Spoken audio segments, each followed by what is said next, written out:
Look at student, right number 4, right to freedom of religion.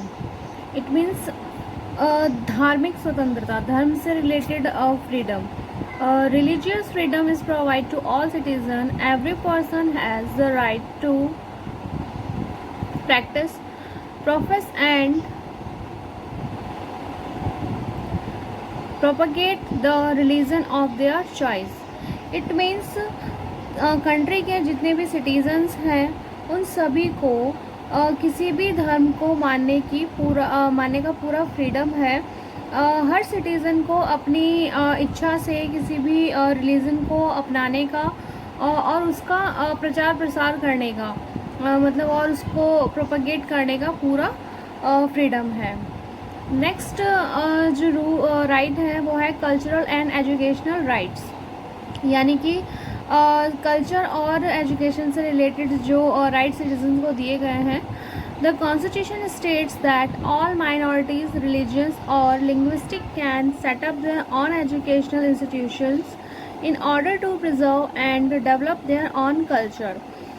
देखिए constitution में कहा गया है कि किसी भी रिलीजन, लैंग्वेज से रिलेटेड कोई भी माइनॉरिटी में जो लोग हैं वो अपने धर्म से रिलेटेड कोई भी एजुकेशन सेंटर या फिर एजुकेशन इंस्टीट्यूशन ओपन कर सकते हैं. एग्ज़ाम्पल के लिए जैसे हमने मदरसे देखे हैं जो जहाँ पर मुस्लिम चाइल्ड्स को एजुकेशन दी जाती है, तो ये किसी का एग्ज़ाम्पल है. तो हर धर्म से रिलेटेड पर्सन को अपने एजुकेशन इंस्टीट्यूशन खोलने का पूरा राइट है. लास्ट राइट है फंडामेंटल राइट्स में जो है right to constitutional remedies. This allow citizen to move the court if they believe that any of their fundamental right have been violated the state. अब देखिए स्टूडेंट, हमने इतने सारे राइट्स देखे जो सिटीजन्स को दिए गए हैं, बट इसकी गारंटी हमें ये जो 6 नंबर वाला राइट है वो देता है. ये राइट कहता है कि अगर किसी सिटीज़न को लगता है कि स्टेट द्वारा उसके किसी भी फंडामेंटल राइट का फॉलो नहीं किया जा रहा है या उसका उल्लंघन किया जा रहा है, तो वो इस अधिकार को यूज़ करके अपना कोर्ट में जा सकता है और अपनी पक्ष को वहाँ पर रख सकता है. तो स्टूडेंट्स, ये थे फंडामेंटल राइट्स जो हमारे कॉन्स्टिट्यूशन में हर सिटीजन्स को दिए गए हैं.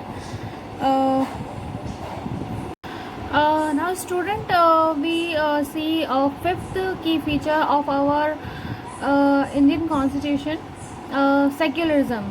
It means meaning of secularism is धर्मनिरपेक्षता, मतलब किसी भी धर्म का पक्ष में नहीं होना, धर्म के पक्ष में ना होना.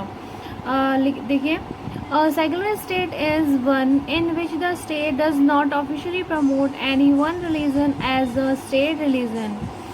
देखिए सेकुलर स्टेट वो स्टेट होता है जहाँ पर स्टेट किसी भी रिलीजन को, किसी भी धर्म को ऑफिशियली बढ़ावा नहीं देता है. जैसे हम इंडिया का एग्जांपल देखें तो इंडिया में किसी भी धर्म को नेशनल रिलीजन नहीं माना गया है, कि कोई भी धर्म राष्ट्रीय धर्म नहीं है.